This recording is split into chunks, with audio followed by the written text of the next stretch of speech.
Hi everyone, Justine Froelker, author, speaker, certified Daring Way, and Dare to Lead, facilitator, and corporate trainer.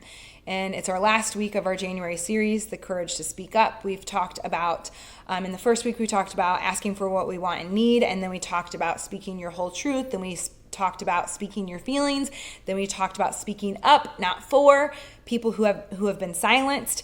And this week, to finish it off, we're going to talk about the courage to speak up for your work, like your self-care, your boundaries.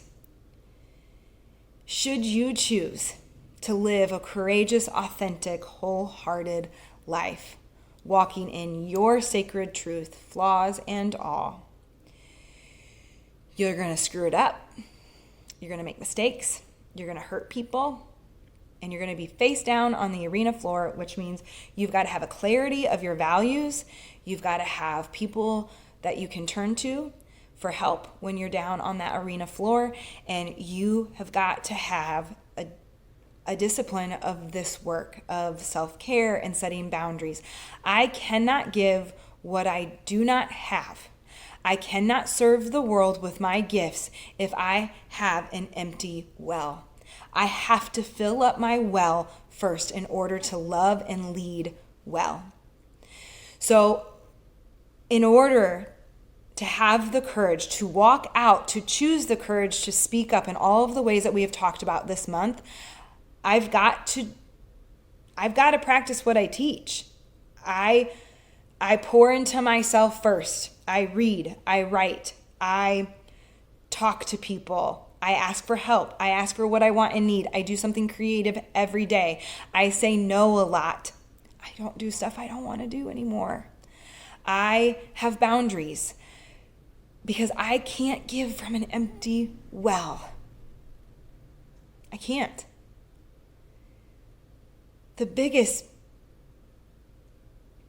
thing that we all can do to model the work of courage, to model the work of the courage to speak up, is to model the work, to model speaking out, to model speaking up, to model boundaries, to model asking for what we want and need, to model saying no, to model true self-care, to model rest and restore, and not just hustle and strive and plow through it all.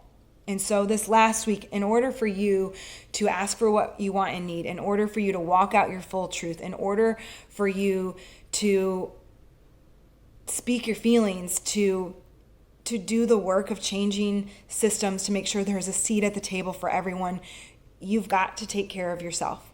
And that requires boundaries and self-care.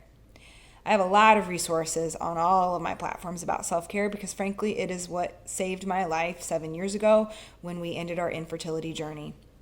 And in case you need a reminder, the human obligations of eat, sleep, move your body, drink water are not self-care. They're human obligations. And sometimes that's where we have to begin. So it's okay to begin there. And then you got to build on it. So, maybe that will be next month's series, who knows. So thank you for being here, and thank you for sticking with me in this series and in watching and sharing these videos. I have a lot of resources over on Instagram and Facebook and LinkedIn and YouTube and, of course, my website, justinefroelker.com. So I will see you next week.